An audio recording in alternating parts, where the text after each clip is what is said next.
everybody. Welcome back to another episode of whatever this is called, the podcast that is never going to give you up, never going to let you down, never going to run around and desert you.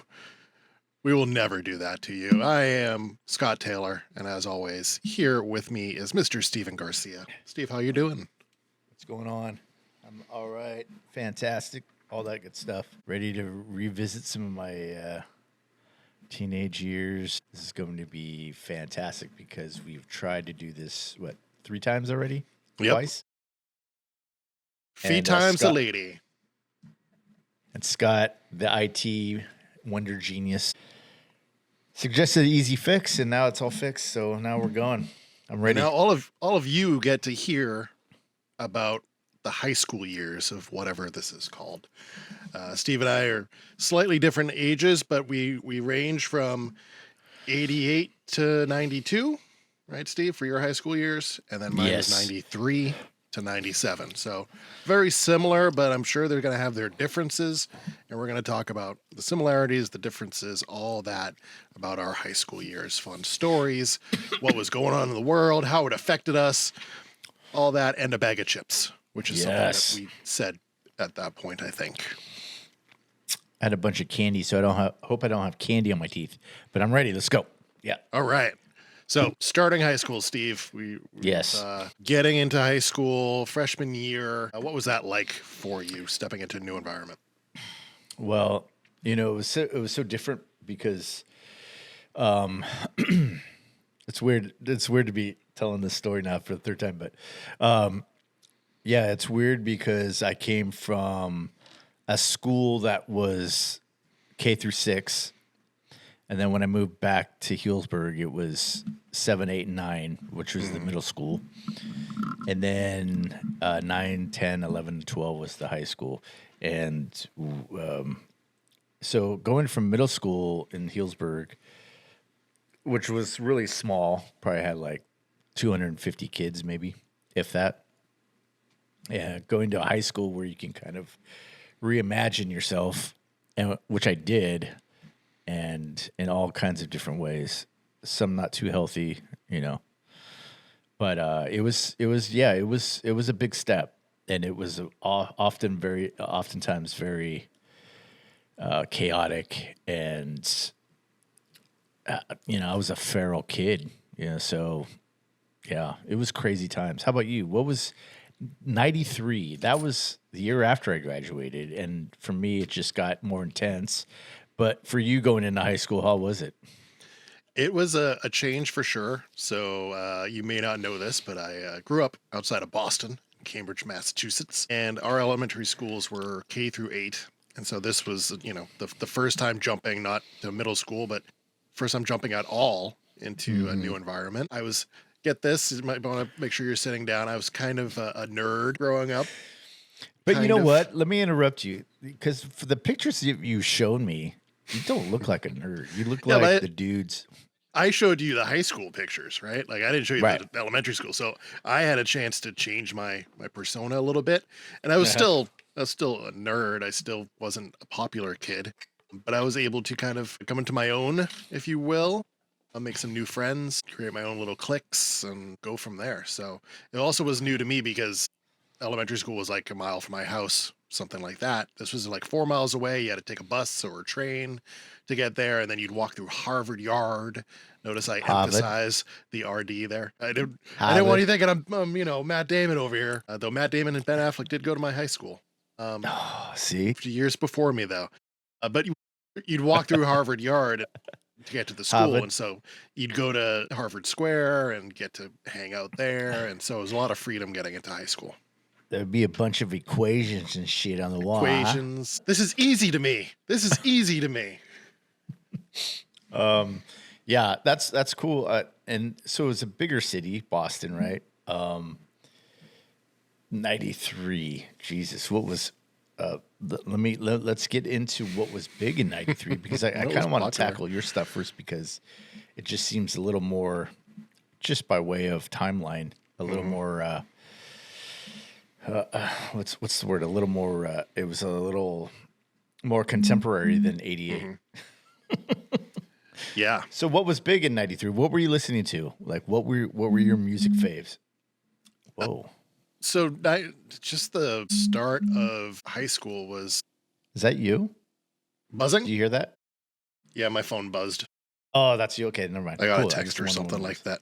That was me. Sorry. You got supersonic hearing now that you got high speed. Oh, I hear that. Whoop, whoop. Good news, Steve. The California State of Treasury or State of Elections has received my ballot. So Cool, man. I just I just filled out mine right now, right before we started this. Anywho, I voted for Goldie Wilson. That's what I voted me for. too.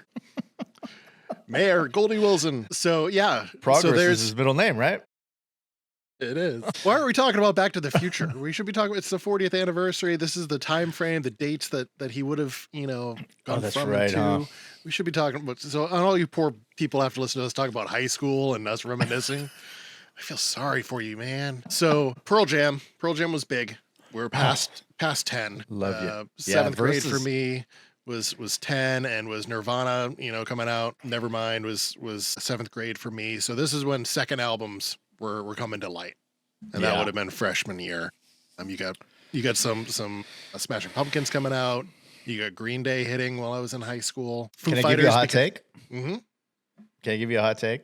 Please do. Nirvana, a little overrated. What do you think? What do you say to that?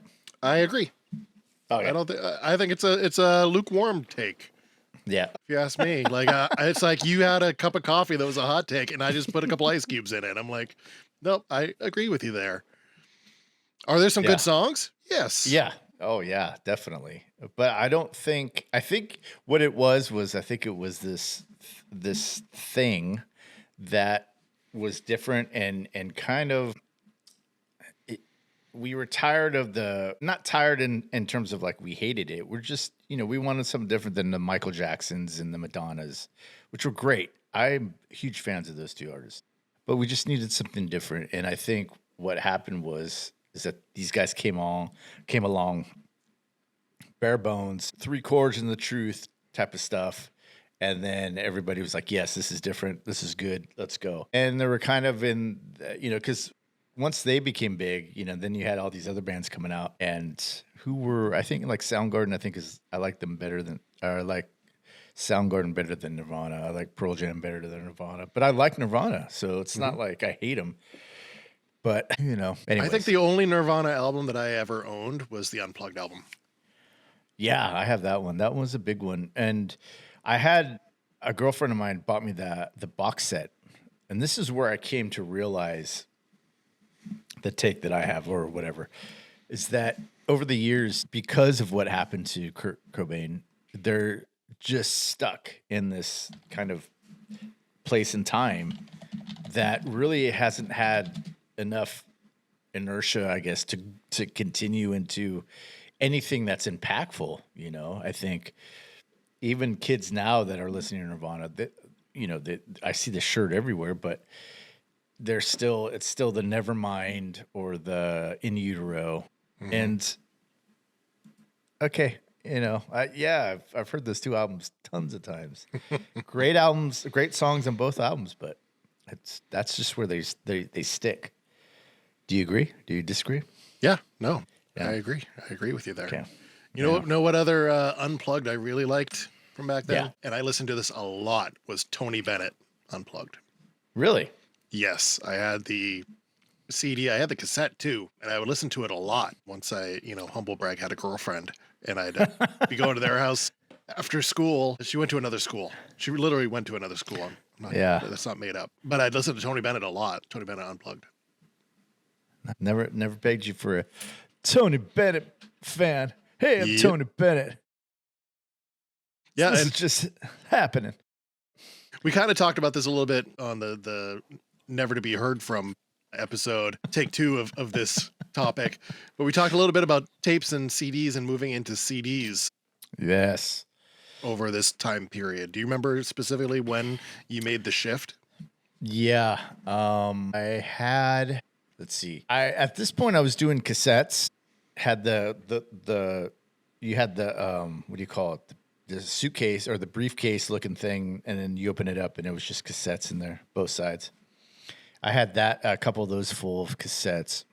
I was a big radio guy, so I was just listening and buying stuff that was off the radio. Mr. George Michael, I think when I was a freshman or 8th grade freshman, these were like the big hits of the day. But I also had like Peter Gabriel.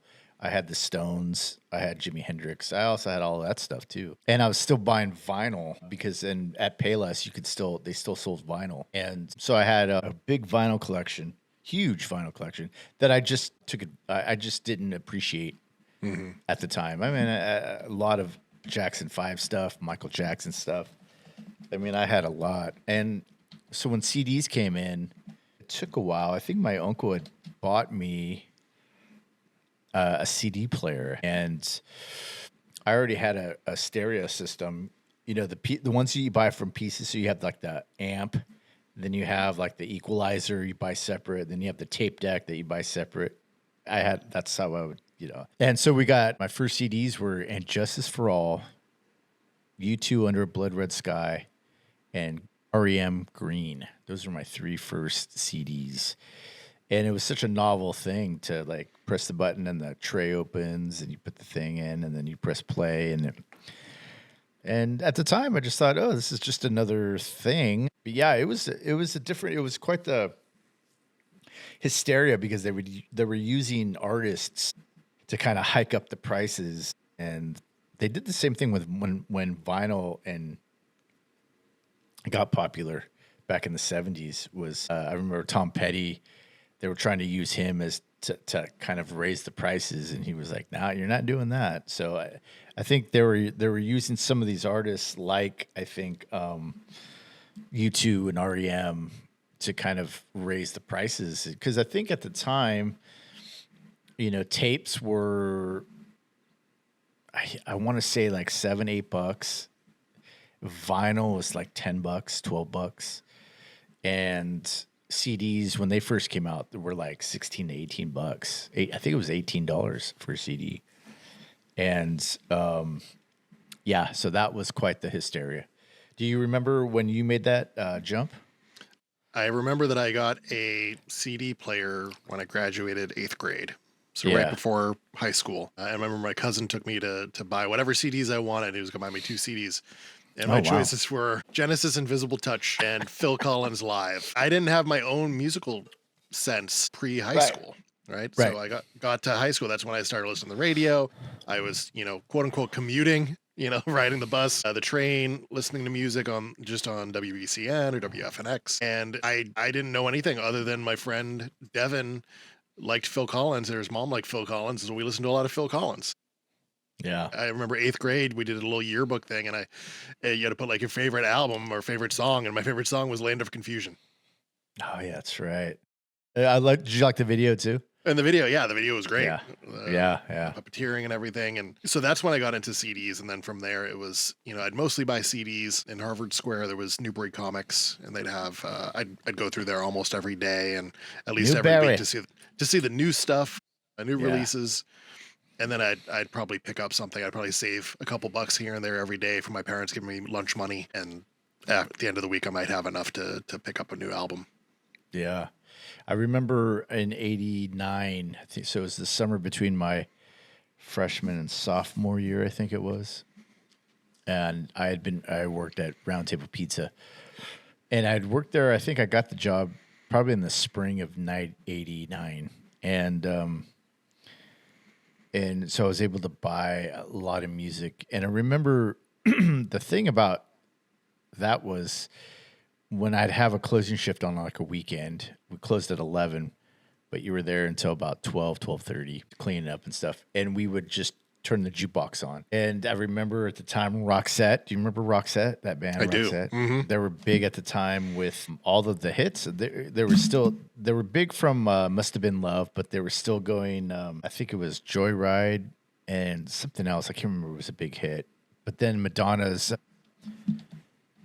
was big with "Don't Go for Second Best, Baby, Put Your Love." I don't forget the name of that song, but that was big. And Vogue was big. And I remember my coworker dancing. He just loved music, so he would dance while he was cleaning and stuff. And that I was just talking about this in at my doctor's appointment. It was like, you were young. I was young. All I worried about was having fun and getting laid, and I had my whole life ahead of me, which is a quote from American Beauty. But it hit the spot. And that's what it was. It was this thing of music and, having your own money and just being young and having your life ahead of you. You just never get that feeling back. It's true. It's true. You're never as free as you were back then. Yeah. So that freedom. Music to me was a big part of it back then. I didn't have a lot of things to count on or to lean on. So for me, it was music. It's a big thing. And movies. Movies was a big thing too. So yeah, I was always into that culture of movies, music. I read a lot too when I was younger. I used to read, I used to always have a book that I was reading. Nerd alert. Yeah. So, yeah. How about you? Did you read a lot? Go ahead. I didn't read I did read a good amount back then. It seems like a lot of us, we read when we're kids. We read all or at least I did. And I feel like I meet people and I can tell when they're big readers because they're not as, I don't know what the word is, but they're just a little more worldly, I guess. I don't know if that's the right word, but they just seem to be a little more deep, than normal. Yeah. Yeah. I remember reading a fair amount, and some of that was just my nerddom, and some of it was, being on the bus and being able to read, or the train or whatever, and pull out a book. But was the round table your first, what you'd consider your first job? Yeah. My aunt, and it just happened. I didn't have a concept of a lot of things growing up. I didn't know how things worked to a certain extent. I just knew that, my grandparents, they wake me up for school, and then they take me to school, and that's pretty much it. Or my parents, my mom or whoever, would just take me to school, and I go to school, and then if I have something like basketball or something, then I do that, and then I just go home. That was my world. So I didn't know anything other than that. I thought that that's what everybody did, which a lot of people do. But when you get old enough to start working, for me, I didn't have that concept. I didn't know that that's something I could do. I thought I had to be old to get a job. And my aunt was like, "Hey, I know this girl that works at Round Table. I ran into her, and they're looking to hire. You should go and get a job there." And I was like, "Okay," and didn't, again, okay, I don't, yeah. And so I went and I got the job, and it was just 4 hours after school, so it would be from 5 to 9 or 4 to 8. Can't remember, it was something like that. And then on the weekends I would close, so it'd be 5 to 10 or something like that. Mm-hmm. But I remember my friends coming in on the weekends that I did work. I didn't work every weekend. I would work a Friday and then have the Saturday off, or I'd work a Saturday and have the Friday off. So it always, change. But I remember my friends coming in, and they would always be hanging out because Healdsburg's a pretty small town, and they're like, "Oh wow, Steve," and then I think I got a little bit of clout because I worked there and stuff. But yeah, that was my first job, and it was fun. I have never been that driven at a job since. Because I was like, I want to be the manager here. And the manager was like, "Yeah, I'll teach you everything, man. If you want to learn it, I'll teach you." And I was like, "Yeah, I could do it." And it would always be like, "I could make the best pizzas." And, you're just you're young, and you don't, you're just like, I can do this. And then that lasted I think probably 6 months until my sophomore year started. And then it was off and on. Then I would work the seasons, seasonal, holidays or something. And then it lasted I think a year in total, just that whole. And then I started playing baseball and football, and when you get in high school, you're just I was a sports guy, I was a jock guy, so I played all three sports, and was that took up a lot of time. So yeah. How about you? Did you what was your first job?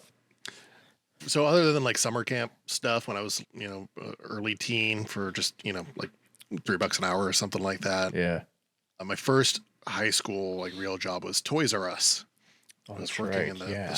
stock room at Toys R Us. I never did cashier. I never hung stuff up on the floor. I would just have a smock, and I'd be in the back unloading the trucks or putting stuff on carts to go out to the floor or getting the big stuff. This is when you'd have to get the ticket for big items or video games, Yeah. and then you go in and ring the bell, and someone comes up and looks at it and walks to the back and then brings it out to you. That was me. I remember doing all that. I didn't do the electronic stuff. That was some other gentleman that worked there, but I did. I lugged a lot of the play sets and bikes and stuff like that all the way up to the front. I remember we weren't supposed to tie stuff down to people's cars for them, but the people don't want to tie down their own stuff or they don't know how. Yeah. And I Yeah. remember one time a woman had bought one of those just flimsy plastic pools, preformed plastic pools, Yeah. and I tied it down to her roof. And outside, yeah, they called me up to the front like 10 minutes later, and outside was like, you'd go out to the far left of the parking lot and then you'd go up and there was a bridge, right? And it went up and over train tracks. And I just remember it was just on the ground up the hill, and I had to run out there and grab it for her. My boss was just looking at me like, why did you do that? Why did you? I was not very good at tying knots, but I remember that. I remember Toys R Us. I remember goofing off. I remember just in the back, like there'd be two of us, me and this guy Mo, and we'd hang out, or we'd make a spot in the racks with the boxes where we could like climb inside of it, hide, put down a piece of cardboard, and we'd just chill in there until someone called the buzzer. And they'd be like, if you have nothing to do, go fill the diaper rack. Yeah. And it's like, no one wants to fill You the go diaper fill the rack. diaper rack. Yeah, it smells like baby powder. It's horrible. You do it. Yeah. Yeah, I just remember those times, and kind of the opposite where you're like, I'm gonna be the manager. It was just like, Yeah. I'm working in the stockroom at Toys R Us. I'm not Yeah. gonna be here forever. But I remember that's seeing the what- people that were there though, like the more adult people that would work in the back there. I'd look up to them like, oh my God. And now looking back on it, I'm like, they were working in the same stockroom I was. Like, why was I giving them credence to be like, oh, they're in charge? No, they're just normal people like me. Well, the funny thing is that up until about I think 2018, I think it was. Yeah, it's 2018. The manager that hired me at the Round Table in Healdsburg was still working there. She retired, I think, in 2019. And yeah, she was. I mean, it was Trish. That was her name, Trish. Trish the Dish. And yeah, I remember one time we had like a family gathering at the Round Table there in Healdsburg in 2018, and she was the one that set it up, and I was like, and we kind of looked at each other like, I was looking at her like, is that Trish? Because she looked the same. She looked exactly the same, and I think she was looking at me like, is that because I'm about like 150 pounds heavier. I was probably a buck at those days. I was probably like a $110, $125, somewhere around there. So now I'm like, anyways, yeah. So that was such a trip being that young and having your first job. And then when I would go off into other jobs, then you kind of get used to the thing of like, oh, I'm going to get another, I don't like this. I'm going to get another job. So I went and got a job at the warehouse. Remember that? Did they have a record store like that in East Coast? There was a tower, and there were Strawberries was a big one back there. It was called Strawberries, probably very similar. Like you've said, like your place, you could buy tickets and stuff like that. Yeah, we had a Bass ticket outlet. Yeah. Yeah, at Strawberries, you could buy some tickets too. Oh, okay. Yeah. So and working there was a blast. And then that's how I got into working at all the other record places, like Tower. I've worked at Tower. I've worked everywhere. Virgin Megastore. Yeah. So let me ask you this, because I had a friend Sure. that did end up working in like a record store back then. Did they give you a test on alphabetizing when you applied? He went to a place that they actually gave him a test. It was like on a sheet of Really? paper, and it's like, put these in order alphabetically. Oh And wow, he no. had to like do that on paper. And they're like, okay, fine, you're hired. That's another thing we can talk about is like the interview process back then, especially for retail, which was never been convicted of anything, right? Nope. Okay. You got When two can you forms of start? ID. Yeah, exactly. Okay, good. When Two can you forms. Okay, start? here you go. Here, just sit down, and watch this video, and then they come Yeah. back and you're like, did I get the job? They're like, well, yeah, you already watched the training video. Yeah, especially at the music stores, it was really easy and really like. And again, this is something we talked about one of our earlier attempts of this episode, which was that back then there was full time and part time. Now it seems like in retail, at least in the service industry, now it just seems like there's just part time, and the only way that you can get full time now is if you get into management. And management that automatically puts you up into like the 60, 65 hours a week. And if you've worked retail, you understand that like that was not something I wanted to do. I mean, again, it's like it's such the opposite of when I started to now. Now it's like I worked at a big sporting goods store, big chain. It's named after a bodily part, but body part, bodily, whatever. And they would have people in management there that would have to come in on their days off in order to finish what they had to do for corporate.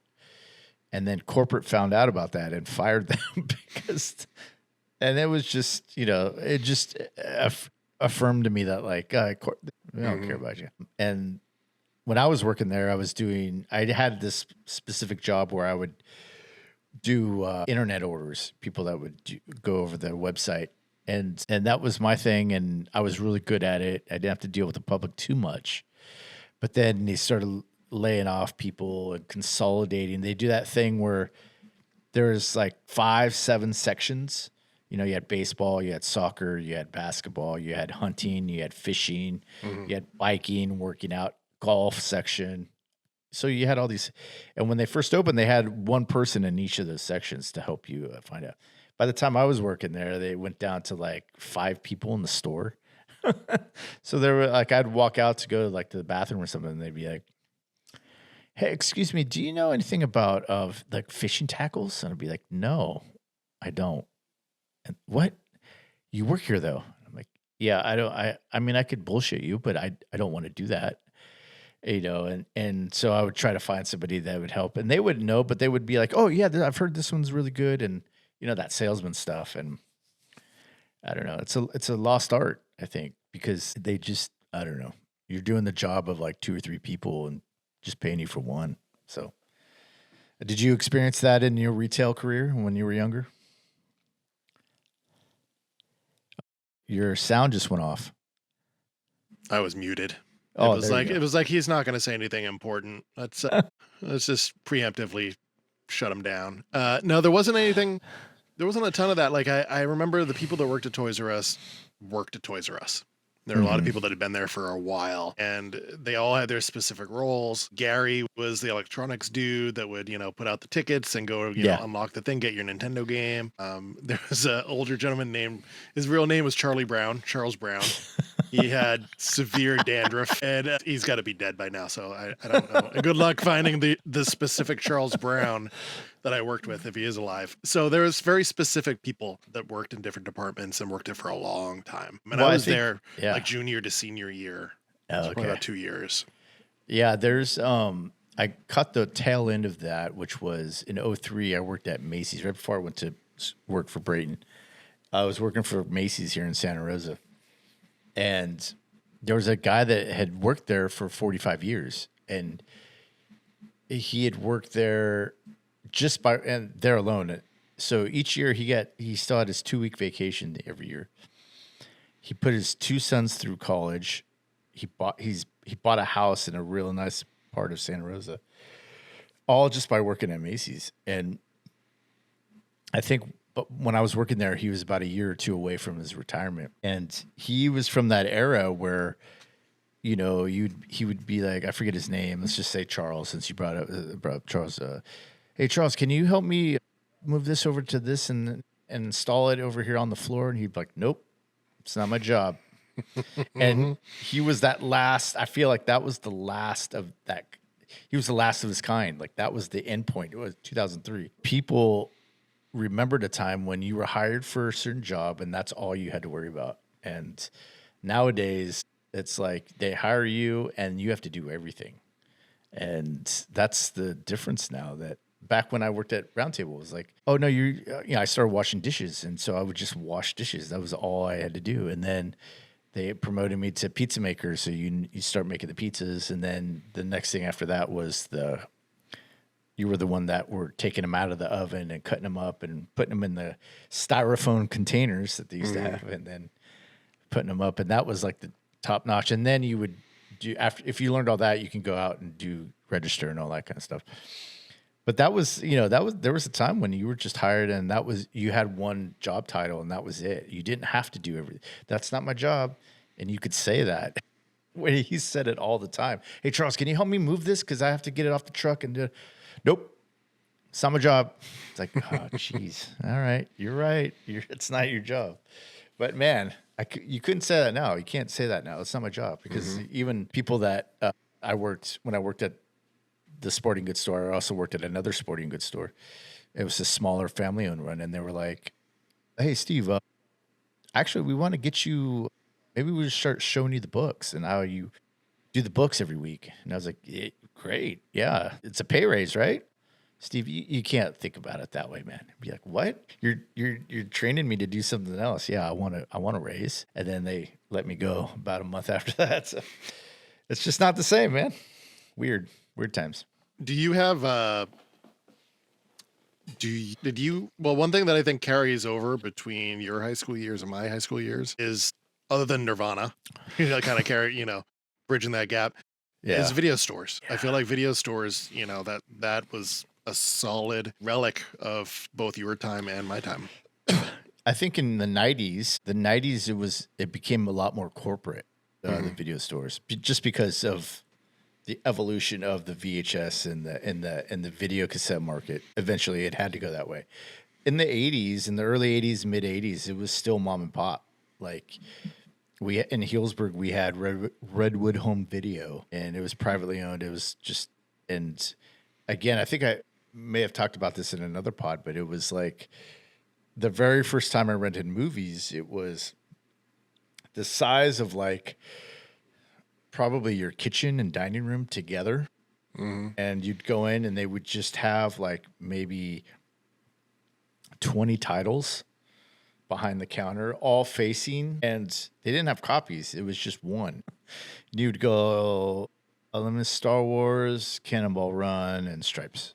And then you would have 2 days, and they would give you they would take the cover, or they would take the actual box down to show that they didn't have it anymore. And it was just a thing. That was it. You had like maybe 20 titles to choose from because it wasn't that big yet. And then when it exploded, then that's when they got all the things. But it was still a tiny store. It was still, it was still family owned, and Redwood Home Video, that was where we went. And oh man, yeah, those were the days. And then it got into Blockbuster and what was the other one? Bradley Video. Bradley was a big one. Yeah, and then there was another one I can't remember, but Blockbuster, Bradley, and there was one other one here in Santa Rosa. There was a West Coast Video. Whoa, was there? Was one, or maybe West Coast Video. No, I think West Coast Video was a store that sold movies and CDs and stuff. I don't remember. My friend Chris worked in multiple video stores over the years, and the main one was Video Horizons, which is the one that I would go to, and that was a small one. But they ended up having like 3 or 4 locations total, but they were a mom and pop type place. Yeah. I think that's when they started out, was mom and pop, because it wasn't really that big yet, especially in the early 80s. It just wasn't that big of a thing yet. I remember when we got our VHS player, it was still like a couple $100. It was like $280 or something like that, which was a lot of money back then. And it just wasn't a big thing. Yeah. Do you remember the first, and this is deviating from high school a little bit, but do you remember when you got a VCR, what your first VHS tapes were that you owned? Oh, that we owned. I think it was And I've heard different things, and I remember this being the first. So maybe I'm wrong, and people in the comments, you can tell me from. But I remember it being Michael Jackson's Thriller was the first VHS that was for sale, and we bought it. It was $30, $29.95, and but before that, my uncle, he I would rent Stripes. Remember that movie Stripes with Bill Murray? I would rent that so much. He was like, "Why don't we just buy that?" And I'm like, "Can you buy these?" And he's like, "Well, let me go." I remember this distinctly because I love that movie and I would rent it all the time. So we went to Redwood Home Video and he was like, "Hey, can we buy this?" And they were like, "Well, you can't buy that. Just for rental only." He's like, "Yeah, I know I can't buy this one, but can I buy a copy of this?" And they're like, "Hmm." And I remember the guy going in the back, and he was in there for like, I don't know, 5 minutes or something. He comes back out, he's like, "Yeah, I think we can order that. The thing is that these aren't for sale. They're only for sale for us. So we can buy it, but we'd have to charge you what we pay for these." And he's like, "That's fine. How much is that?" And he's like, "It's $100. Again, a lot of money back in the day. It's like 82, 83. And he's like, "Yeah, sure, man. Yeah, I'll buy it." And so he bought Stripes. Wow. And yeah, that was such a novel thing because back then if you bought something, they weren't for sale. It was from the movie studios would sell them to the mom and pop stores, for $100. And then that's why they only had like 20 titles because they only had so much money to buy. And then they would rent them, and that's how they got their money. It was renting them out and doing it that way. So yeah, that was the first. I mean, that was technically the first one we bought, but it wasn't. The public one was Michael Jackson's Thriller, and I played that till I think I ruined that tape because I played it so much because it had the actual music video, which was like 15 minutes long, and then it had the making of right after, which was another like half hour, and it was like conversations with Michael Jackson and John Landis, who directed it. And it's probably find it on YouTube now, but it was just so funny because you could hear like I can still see the breaks, of like, so and John Landis is like, "I got this call. I was in London," and Michael Jackson, being the genius he is, figures out we're 8 hours ahead. So he calls me at 2 a.m. in London. And he says, he goes, "And I got a message saying Michael Jackson wants you to direct his video." Is that little Michael Jackson, the Jackson 5? And then it cuts to a Jackson 5 performance. So I know all these little things, these cues and these edit points of this. I just watched it so much. Yeah, that was my first one. What was your first one? I remember that when we got a VCR, I think it was like Christmas time. And I think I remember we opened up E.T. early. And it was like Christmas Eve. And I was like, oh, down at my cousin. We lived in a 2-family house. And my cousin lived on the first floor. We lived on the second floor. And I remember they're like, "Oh, yeah, why don't you come down to here and watch it down with us?" And so I went downstairs and watched E.T. with them. I think my parents were setting up Santa stuff upstairs. So I remember E.T. and I remember having bed knobs and broomsticks. Those are the two that I remember having, the clamshell of bed knobs and broomsticks. I think I maybe watched it once, bed knobs and broomsticks, and then just sat there. Oh, really? But I do remember... I mean, it was good for its time, but yeah, I heard it's a classic, Disney classic.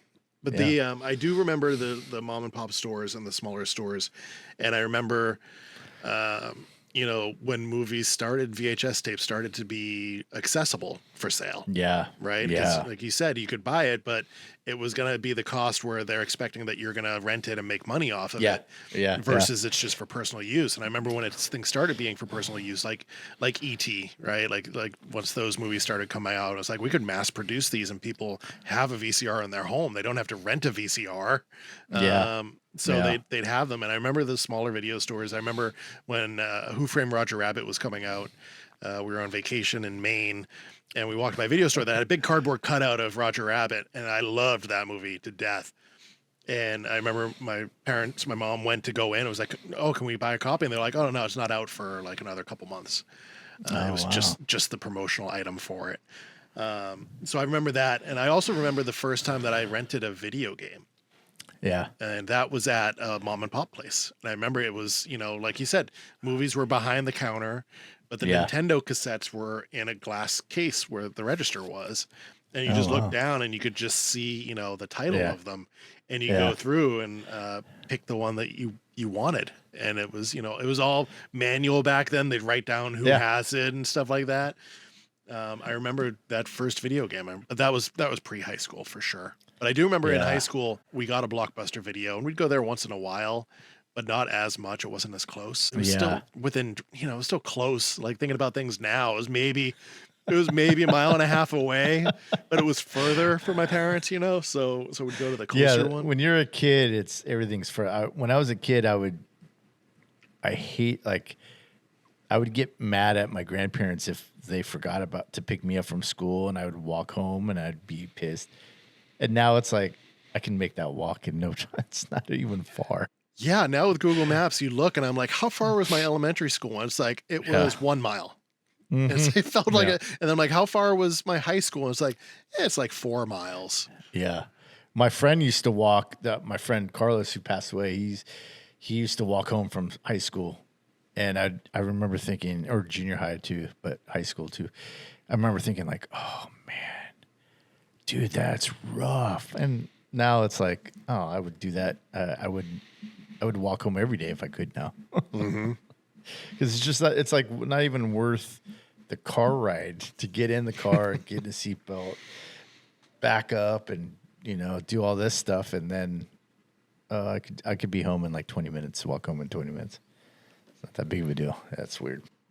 Do you remember? Because there's a couple big things that happened worldwide and kind of big Okay. news stories for while Yeah. you were in high school. Tell me if any of these hit home. If you remember any specific memories of, oh yeah, I remember that and this happened. So we got the Berlin Wall falls.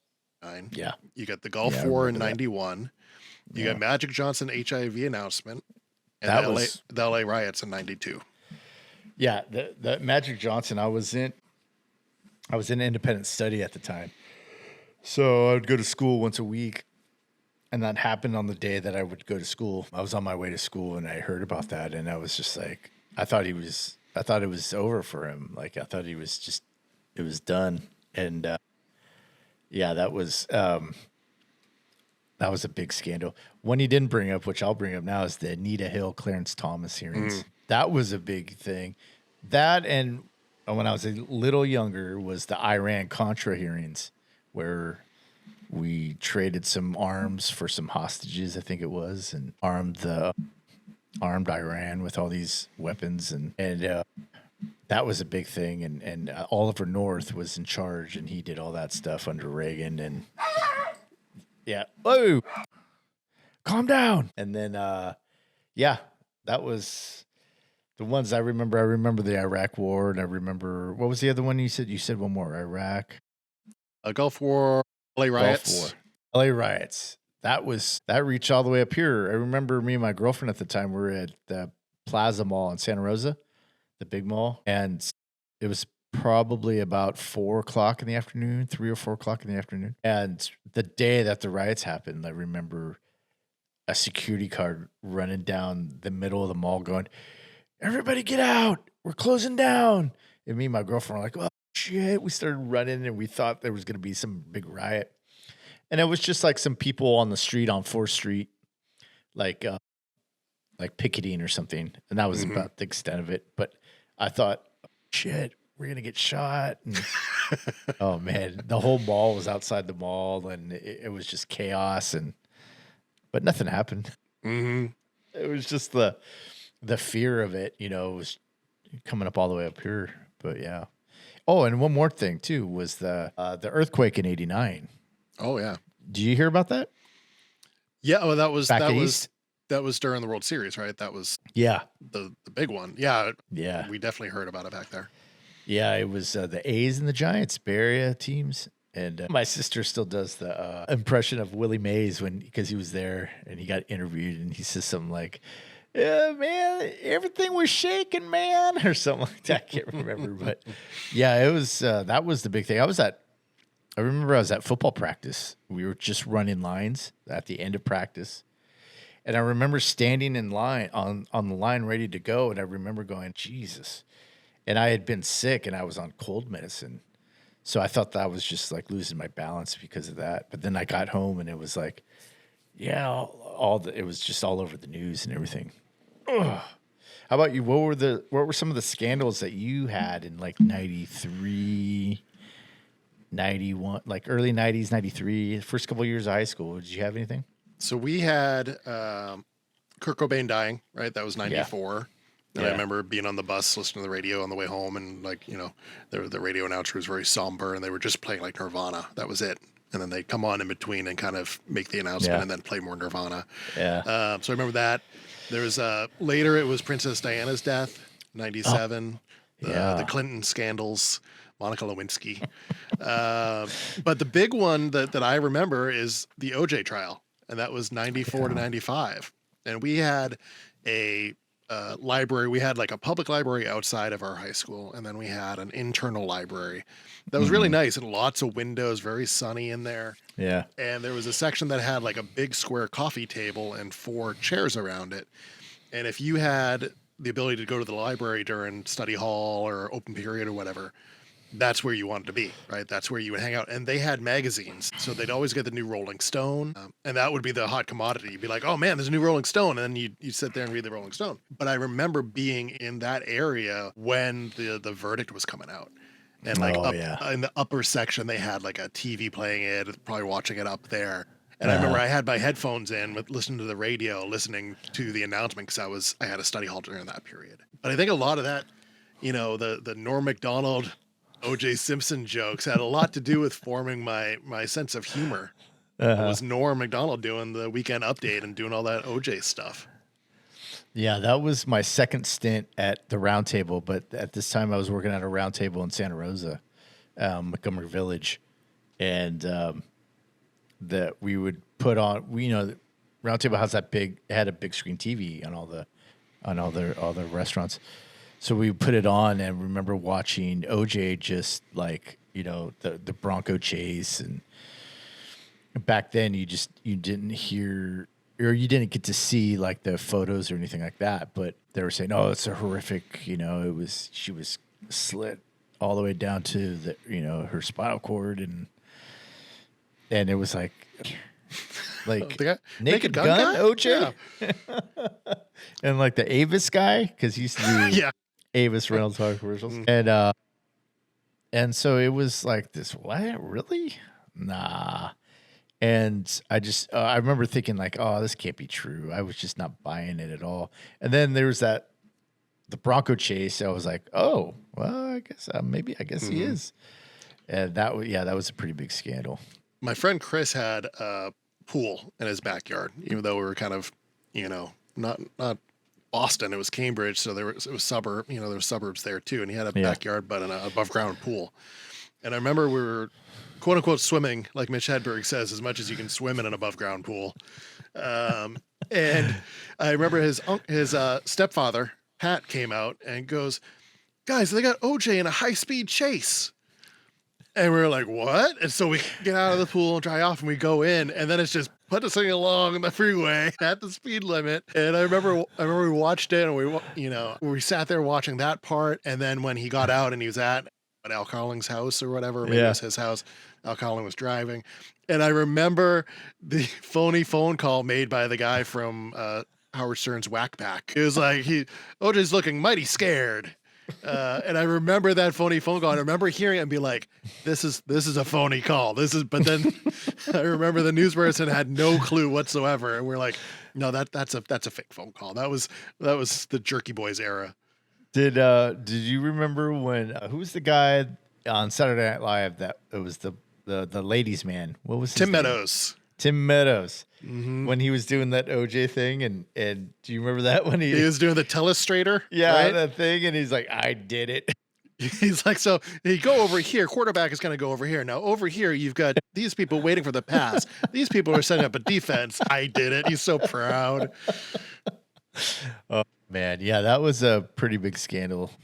I mean, even to this day, it has ramifications. Like, because even when he was acquitted, I was like, yes, because I was more of like, oh, they probably planted stuff, and always, I wasn't really too fond police, and so that was my initial reaction. But then over the years, as you learn more about the case, and I guess what it was well known too, because Norm Macdonald was making. There was a lot of people going like, "Yeah, he did it. Yeah, there's no question he did it."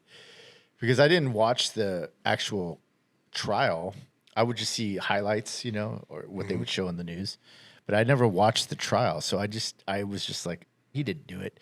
But now it's like, oh yeah, and I think remember Tonio, who used to work for Microsoft. He had a book he got the book by OJ that said, if I had done it, if I did it. So he lent me that book and I read it and I'm like, oh Jesus. This is I remember, and we'll close up here shortly, but I remember in high school, I would get to school early and every day I would buy the newspaper. And I would stop by, my dad would usually drive me to school in the morning because he'd be going to his job. And so we'd stop by a little coffee shop. It was just when I was starting out drinking coffee. So I'd get a large coffee with cream and 10 sugars. And I'd get from the newspaper machine outside, throw a quarter in or whatever. And I'd get the Boston Herald. Usually I get the Herald because it was easier. There were two papers in Boston. The Herald just folded out like a magazine, right? Okay. And the Globe had different individual sections inside it. Okay. Yeah. And so if you were commuting, you would get the Herald because it's, just reading it like a book. Yeah. Yeah. And so I'd get the Herald and I'd take it to school with me. I'd get to homeroom early. I'd be sitting there. I'd read almost the entire paper, at least flip through it and see the headlines. But I still think I got most of my OJ news off of Weekend Update from Saturday Night. Of course. The best one is when he goes, it was something along the lines of they found, they pulled out the hat during trial and they pulled out the hat that was found at the scene. And OJ didn't help his case when he blurted out, "Hey, careful, that's my lucky stabbing hat." It's just so good. Crap. One more thing before we close out here was Sega Genesis was big when I was, I think, a sophomore, maybe a freshman or sophomore. That was big. Did you have a Sega Genesis? I did have a Sega Genesis. Yeah. I had a Nintendo, and then I had a Sega Genesis, and I got a Super Nintendo at one point. Yeah, name all your gaming consoles. Man, so Nintendo. Well, I had an Atari 2600. I think, yeah. Or the next one, which was what is it? 4200 or 6200. I think that's what it was. I would have been like 4 or 5. So we're talking like 84, something like that. So probably like because they had the 2600 and then whatever's doubles 26. It was something 100. Leave us in the notes if you can do the math for us. Well, go ahead. Keep going. So I had Atari. I had a ColecoVision. Okay. Around the same time. Like it a lot. And then I got a Nintendo. Okay. And then a Genesis. And then I got a Super Nintendo. Or maybe, I think that's the order that it went. And then what did I get? Did I get anything after that around that time? So I remember I worked at Toys R Us when the N went out. 64. Because that's when it was Mario, 3D Mario. It was so clunky and blocky. You look at it now and you're like, what the heck was this even? But I remember that came out while I was there, but I didn't get that until years later. I had so I had the Atari 2600 first came out. That was the huge thing. My cousin John got Intellivision. Do you remember Intellivision? I do remember. My dentist office had Intellivision. Wait, I'm sorry. I was thinking Vectrex. Oh, I don't know what that is. He had the Intellivision. Then I got ColecoVision, and I had Burger Time and Dig Dug and Hubert were my three favorite things. Then I got Nintendo, and then I got the Sega Genesis. That was my last gaming system until I got hand-me-downs. So I have a PS2 and a PS4. Right, I have a PS4 right now, but I don't ever use it. But yeah, do you have any gaming systems right now?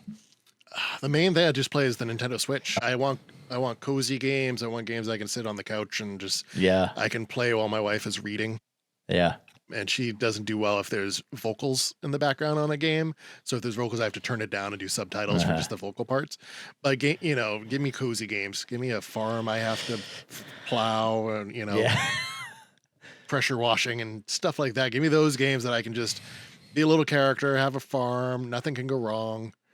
I also had a Commodore 64, which had Mm. Aliens. That game Aliens, that came out on that. Aliens. I think that was the only game I had on that. Maybe I can't remember, but yeah. So yeah, those are all my gaming systems, man.